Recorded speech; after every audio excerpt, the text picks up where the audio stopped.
So first of all, welcome aboard of this Hyundai Staria. We have next to us Josh Buchan, who has this exclusive opportunity of lapping aboard the Staria. This doesn't compare to the TCR car. Compares to nothing. No. This is to be fair, for the conditions, for how cold it is outside, how windy it is, this is probably the car of choice. Exactly. Comfy, leather seat. And you can have so many people with you. So it's red light, so we're gonna wait for the pit's green, right? Or we're just gonna launch control it out of it. Normally famous guests like you just do whatever they want. No, okay, well, anyway. So, 7.77 kilometers of awesomeness. And we're gonna do the how-to. I never been here. I watched some onboards and I still didn't memorize it. So, the only thing I know is that usually you brake at somewhere like when you go flat out at 200 mark, and then somewhere at the 50 mark that we do not see anywhere, you would turn in, right? Something like that, yeah. I mean, the braking here is tricky because you don't actually want to run all the way to the left side of the road here. You want to be a bit more middle? Almost 2/3 so that you can still cut back to the left. You can run the curb, and then again, you don't dive for the corner, you're kind of like middle, clear the brake, you can see there's camber in the road, grab the curb, and then you're aiming for sort of the end of the curb out here, so sort straightening of the wheel. Orange marker maybe. Exactly, yeah, I guess so, if that helps what you're looking for, and then straight to the right-hand side. And the second access road here, so not this one, but the one just ahead, just before the start of that, you turn in. Bang, turn in. And this is a super fast left-hander, flat out in a lot of race cars, 200 plus. In a road car, it's super sketchy. Like, so many cars drop wheels, end up on the left there. You can actually see there's rubber the new tire. markers, yeah. It's a left up here. Okay, so we'll go a bit more back to the right. Yeah, switch back. And now this is tough because it's off camber on the way in, but then it kind of comes back on the exit. Again, open the wheel and look to the end of the curb. That's kind of where you're aiming. And then we're coming up to the sort of famous 4 right-handers, but we're only doing 2 of them, right? Because we're doing full circuit. So this changes it up. So just basically hit the apexes, but then traditionally we'd come out to the left here, whereas we're going to try and stay like sort of tight, yes, slightly to the right. Because we're going straight. And this is where even I'm lost half the time. So let's learn this together, I think. Okay, so I think it's going to be a hairpin. So let's stay a bit longer out, maybe. And then to the left curbstone on the gas. Yep. And then after blind. This one, blind crest to the right. Hand, yeah. Yeah, so we go left curb and we prepare ourselves for the right-hander. Yep. And going in. You can actually look so far into the corner. You can look to the reverse side even. Well, this is good even for like a novice driver, us sort of learning this layout as we are. You can take things for your own driving, looking as far ahead as you can, planning ahead, not just going into somewhere too quickly and then got to figure out a plan. Same when you learn a new circuit, and same for us now. Like you can even see there's a lot of banking up here, but it's quite tight. So yeah, this section of circuit, the east side, is such a cool bit of road. It's amazing. Oh, so much banking in quite here. Tight. Yeah.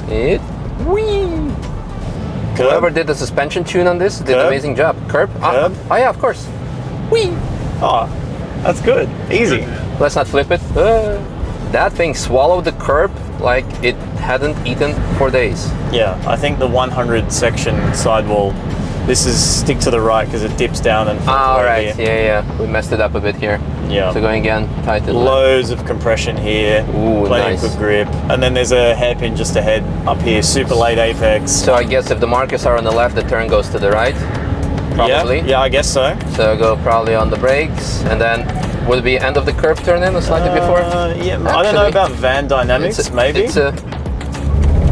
Yeah, hug the curb, transition to the left curb, running wide. If you run wide here, just dirt, all good, no stress.